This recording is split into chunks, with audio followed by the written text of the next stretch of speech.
Last week, I brought my beautiful son into the world, and while I wish I could say the whole experience was magical, the truth is that labor was absolutely brutal. I had read countless books, articles, and personal stories during my pregnancy, trying to prepare myself for what was to come, but nothing, absolutely nothing could have readied me for the amount of pain I went through. It was unbearable, unlike anything I had ever experienced before. The contractions came in waves, each one more intense than the last, and I genuinely felt like my body was being torn apart. I had heard stories about how childbirth could be painful, but living through it was something else entirely. I remember gripping the hospital bed so hard my knuckles turned white, wishing for it all to be over. And even though I knew that this pain was bringing my son into the world, that knowledge didn't make it any easier at the moment. As if the excruciating pain wasn't bad enough. What made it even worse was that my husband, Jake, wasn't there by my side to comfort me. He wasn't there to hold my hand, to whisper words of encouragement, or to help me breathe through the contractions. I felt so alone in that delivery room, surrounded by nurses and doctors, but missing the one person who should have been there the most. To give some context, Jake and I have been married for 3 years now. We met at a grocery store, of all places, when he first saw me and decided to pursue me. At first, I wasn't entirely sure about him. We went on a few dates, and while he was nice, I wasn't completely convinced that he was the one for me. But what changed my mind was his sincerity. He never gave up on me, and there was something so genuine about the way he cared. Growing up, my life was far from perfect. I was raised in a dysfunctional household, where stability was something I could only dream of. My parents had a very toxic relationship, and that instability left a deep impact on me. Because of that, I've always longed for a sense of security, for someone who would make me feel safe and grounded. In the beginning, Jake gave me that. He was steady, reliable, and for the first time in my life, I felt like I had someone I could truly depend on. We both eventually moved in together and handled our finances separately. It just made sense at the time. We both had our own jobs, our own responsibilities, and we wanted to maintain a sense of independence even while living together. When he eventually proposed to me, I was caught off guard. I hadn't been expecting it, but after thinking it through, I convinced myself that marrying him was the right decision. Up until last year, I never had any reason to doubt that choice.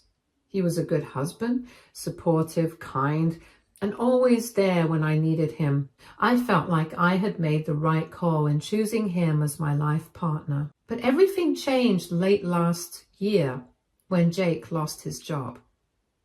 That moment was the turning point for us.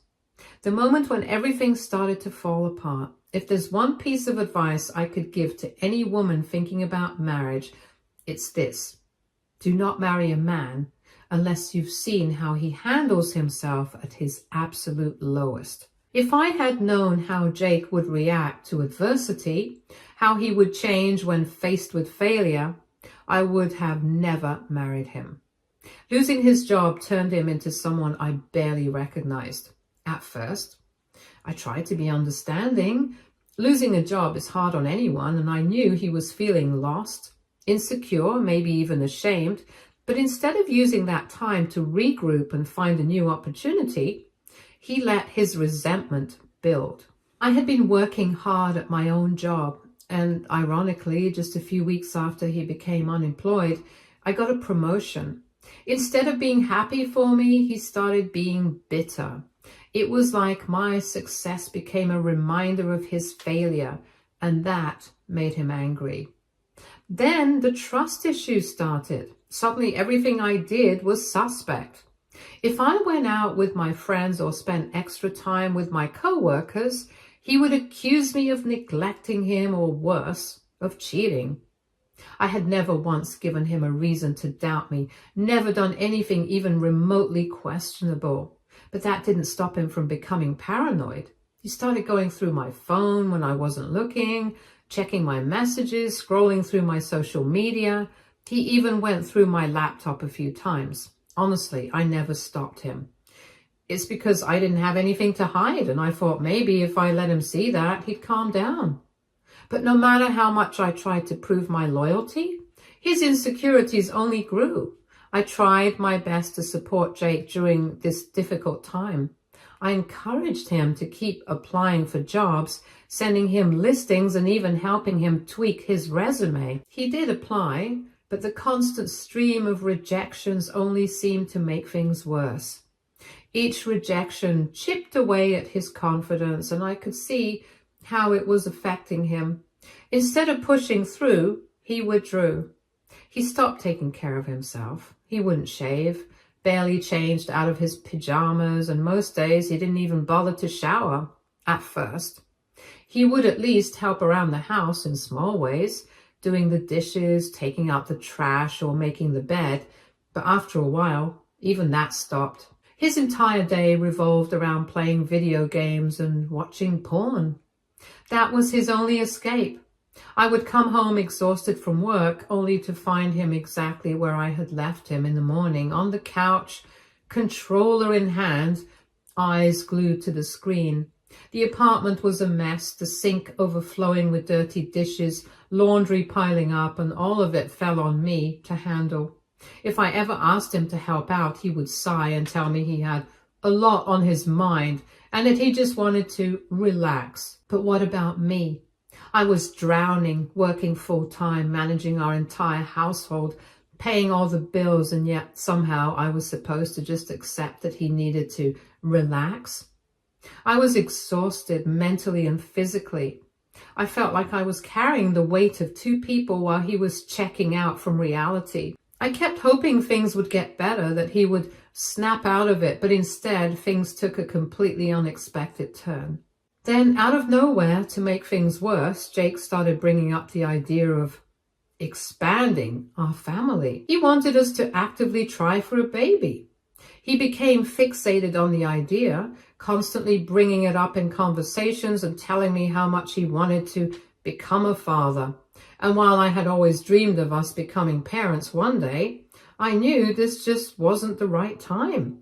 I needed him to get back on his feet first, to secure a stable job, and to show me that he was capable of being a responsible partner again. But every time I tried to explain that, he would push back, insisting that time was running fast and that we shouldn't keep delaying this.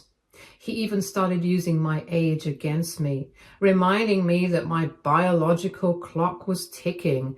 He tried to convince me that even if he couldn't find a well-paying job, he would take anything, even something low-paying, just to bring in some money. But deep down, I knew this wasn't just about money.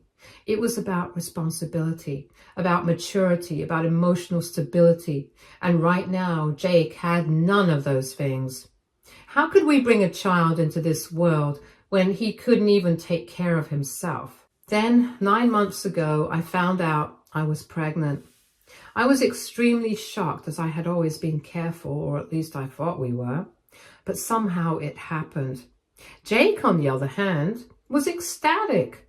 The moment I told him, his entire mood shifted. He couldn't stop smiling and immediately started calling family members to share the news. He was telling everyone how excited he was to be a father, how this was the best thing to ever happen to him. Seeing his enthusiasm, I let myself believe maybe this was the push he needed. Maybe this baby would motivate him to step up, to take charge of his life again, to become the man I had once fallen in love with. But as the months went by, I realized nothing had changed. Absolutely nothing. Jake still didn't get a job. He still spent his days playing video games and avoiding responsibilities. And every time I reminded him of his promise, how he said he'd find any job just to contribute, he would get irritated and dismiss me. He insisted that he wasn't just going to settle for any job. He wanted one like the one he lost. All of this would lead to fights between us where he would basically gaslight me, and make me feel like I was the one being unreasonable for asking him to start earning money. He would go on and on about how I wasn't being understanding, how I didn't know how hard it was for him to find a decent job with this economy. He kept saying he was waiting for the right opportunity, but that opportunity never came. Months passed and still he sat around, doing nothing to improve our situation. Meanwhile, I was pregnant, exhausted, and carrying the weight of everything on my shoulders. I was the one handling all the bills and still managing most of the household responsibilities while carrying our child. It was exhausting, and I finally put my foot down a few months ago. At this point, Jake was essentially living like a house husband with zero responsibilities. So I told him outright, if he wasn't going to contribute financially, then he needed to at least take care of things at home. That was the bare minimum. It wasn't fair for me to work all day, come home exhausted, and then still be expected to clean up after him. If he was home all day, he could at least make sure the house didn't look like a disaster zone. Of course, he tried to argue. He told me he didn't know how to manage household chores, as if I was supposed to feel sorry for him. But I wasn't buying it. He was a grown man, not a child. I told him straight up, you're an adult, you can learn. And if he really felt incapable, then he could dip into his own emergency funds and hire a maid because I was done doing everything on my own. Begrudgingly, he agreed, so over the last few months he did take on more household chores, though it was clear he wasn't happy about it. And to be fair, he wasn't great at it either. He has messed up the laundry more times than I can count, mixing whites with colors, shrinking clothes, or using way too much detergent. I have to constantly remind him to load the dishwasher, and even then he sometimes forgets. He keeps telling me how doing household work makes him feel emasculated and that this is humiliating for him. He is so self-conscious about it that he has begged me not to tell anyone, as he keeps saying that it makes him feel like a loser to work at home. Last week was my due date, the moment I had been anxiously waiting for, but also dreading because I knew I would need all the support I could get. I had told Jake well in advance that he needed to be there for me. It wasn't a request, it was common sense.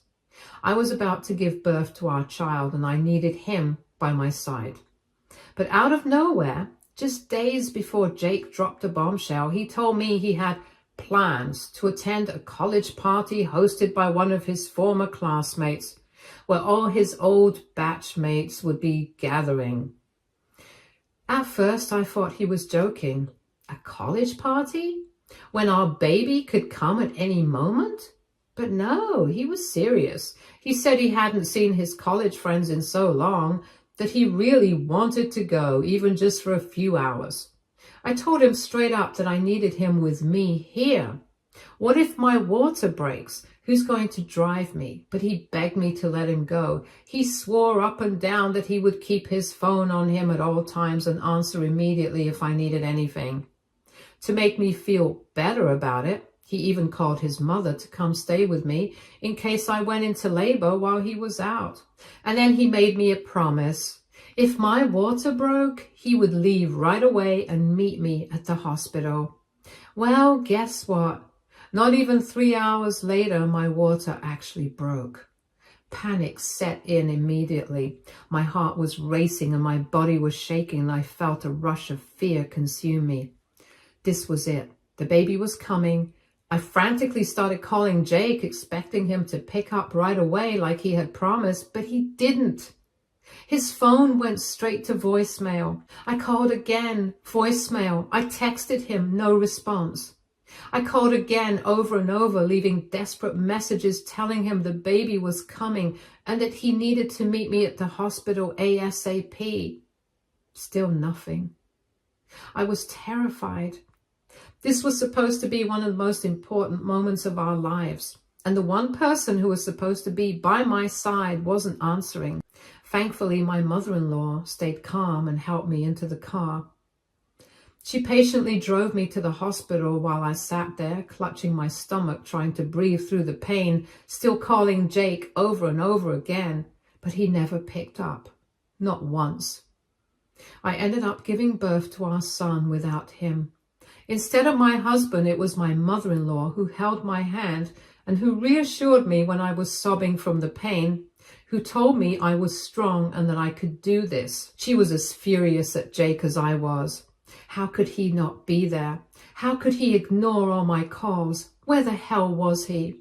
Anyways, that entire night, Jake was nowhere to be found. It wasn't until the early hours of the morning, long after I had given birth, that Jake finally saw my messages and rushed to the hospital, acting like he was very concerned about me.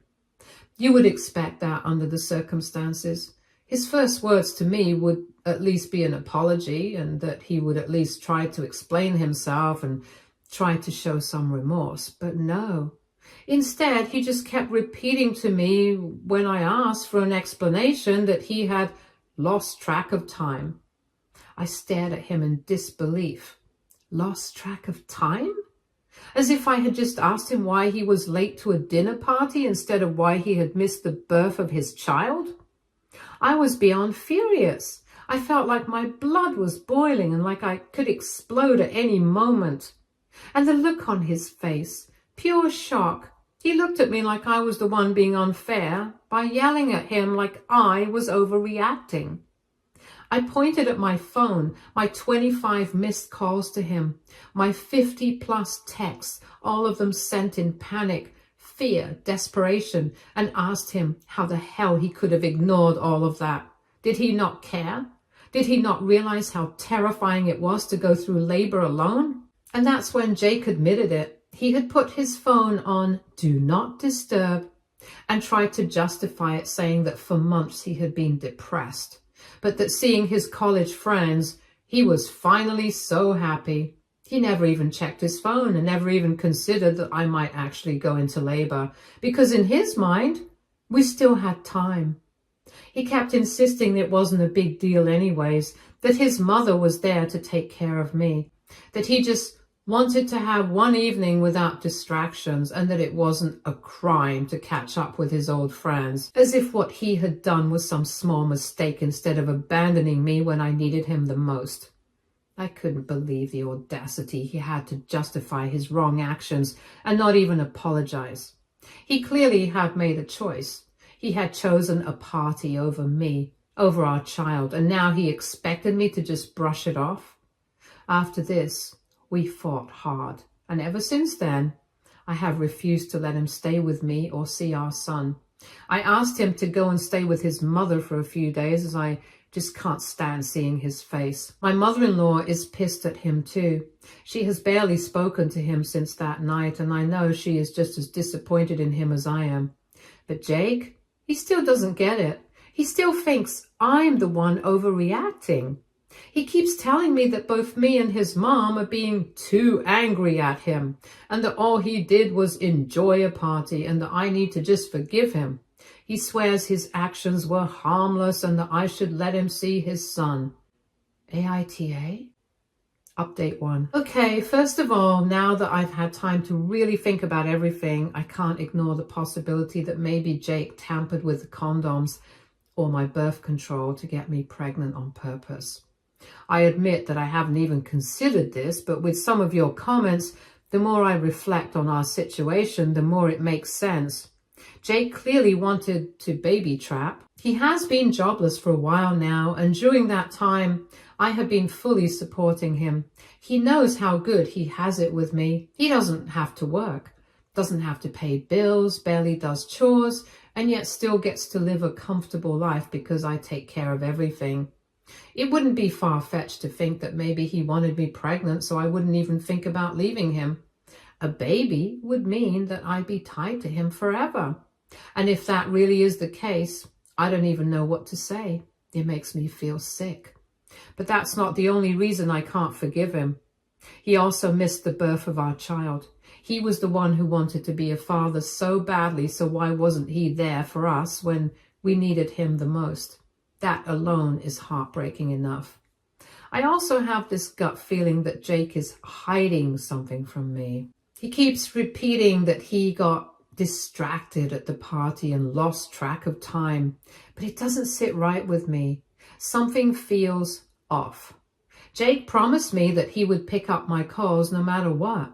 Even when he's drunk, he always answers my calls. So what was different this time? What was so important, so distracting that he couldn't even glance at his phone for hours while I was in labor? And then there's the other thing, the thing that's been gnawing at me ever since I found out about that party. His ex was also there. This woman was supposedly the love of his life before she cheated on him and left him for someone else. But that night, she was at the party. I found out after I checked out some of the photos that were posted by Jake's friends online. I stalked the ex, and she is apparently divorced now. And I know for a fact that Jake still holds a candle for her. I have always felt like he hasn't truly moved on from her. He never outright says it, but I can tell. I have seen it in the way he talks about her, in the way he brings her up randomly, and in the way he acts whenever her name comes up. I keep trying to push these thoughts away, telling myself that maybe it's just my hormones making me emotional and paranoid. But deep down, I can't shake this awful feeling that something happened that night. Update 2. Okay, I knew it. I knew something was off. I knew he was hiding something from me, and now, after all my suspicions, after all the gut-wrenching doubt, I finally have the truth. Jake cheated on me. That night, while I was alone in labor, terrified and in pain, he wasn't just drinking with his friends, he was with her. He was with his beloved ex, and just like I had suspected, they made out. The reason he put his phone on Do Not Disturb wasn't just so he could have fun with his friends, it was so he could have a distraction-free evening with her. He clearly wanted no texts from his heavily pregnant wife, no calls from the woman carrying his child, no reminders that he had a family waiting for him, because in that moment he just didn't care. All this time, whenever I have tried to confront Jake about that night, he would scoff and lie to my face. I was out with my friends, he would say. You're overthinking, babe. You always do this. Why are you making such a big deal out of this? He made me feel like I was crazy. He made it seem like I was just an insecure, hormonal woman looking for problems where there were none. But I refused to let it go. I trusted my instincts and kept pressing him for the truth. And he finally cracked. If I hadn't kept at it, he would have never told me. I feel disgusted. I feel angry beyond words. Even after admitting that he cheated on me while I was giving birth to his child, he still refuses to take full responsibility. He keeps insisting that it was just a kiss between them and nothing more. But how can I believe anything he says? Why should I believe him? He already lied to me once. What else is he lying about? Also, to make matters worse, Jake basically blames me for everything. That's right. He keeps telling me that our marriage has been unhappy and that he just wanted to feel good for once. He says seeing his ex brought back old feelings where he felt like a man taking care of her, and how living with me has made him resent me over time. He has insisted that he doesn't regret what he did. While I was bringing our baby into the world, his father, my husband, was kissing another woman. I feel like my whole marriage has been a lie. And now I can finally say this with absolute certainty. Our marriage is over. There is no coming back from this. No amount of excuses, no empty promises can undo what he did. The betrayal, the lies, the disrespect, it's all too much. And I refuse to let a man who abandoned me in my most vulnerable moment and cheated on me while I was giving birth to our child have any place in my life. And you know what? I'm not just going to walk away. I'm going to make him pay for what he's done to me. I did tell my in-laws about how Jake cheated on me, and they were disgusted with him too. Mother-in-law has outright told him that he needs to move out and find a place of his own, as she can't stand to keep providing for a jobless, cheating, pathetic excuse of a man who broke up his own family. She's just as disgusted with him as I am. As I write this, I'm heartbroken. Why did he do this to us? Why did he take advantage of me like this? For his actions, he now has nothing. No wife, no home, no family. I gave him everything over the years. I supported him when he had nothing. I carried this entire relationship on my back while he sat around doing nothing. And this is how he repaid me? By cheating? By telling me he doesn't regret it? He thought I'd always be there, that I'd never leave. Well, he was wrong. He's going to learn exactly what he lost, and I hope for the rest of his pathetic life he regrets the choice he made. Update 3. It's been a while since I last updated, and honestly, that's because I've been so busy with life. But now I finally have some time to sit down and share where things stand. First and foremost, my son and I are doing just fine. In fact, we're more than fine. I've moved into a new place, a fresh start just for the two of us. It hasn't been easy, but I can honestly say that I feel lighter now that I'm free from the toxicity that was my marriage. The divorce is final. Yes, you read that right. My ex and I are officially divorced. The moment I signed those papers, I felt an overwhelming sense of relief. I had spent so much time carrying the weight of a relationship that was one-sided, exhausting and ultimately heartbreaking. But now I'm free. He signed away his custody, and now this part, it shattered me at first, but now I realize it's for the best. My ex has completely abandoned our child. He signed away full custody to me because, get this, his ex is now pregnant with his child. Yep, the same ex he cheated on me with. He's getting back with her because she's carrying his baby. Remember how he swore they never slept together and that it was just a kiss? I'm so glad I never believed his lies. If I had stayed, I'd be blindsided right now by this news. At first, I couldn't even process when he decided to give up our son's custodial rights to me. How does a person just walk away from their own flesh and blood like that? How does he sleep at night knowing that he chose to abandon his first child just because he's having another with someone else? But then I realized this is who he is. He is a selfish, weak, irresponsible man who never deserved to be a father in the first place. And if he's willing to cut ties with his own child so easily, then I'd rather raise my son without him. My baby deserves so much better than a father who sees him as nothing more than an inconvenience. But don't worry, he's still paying.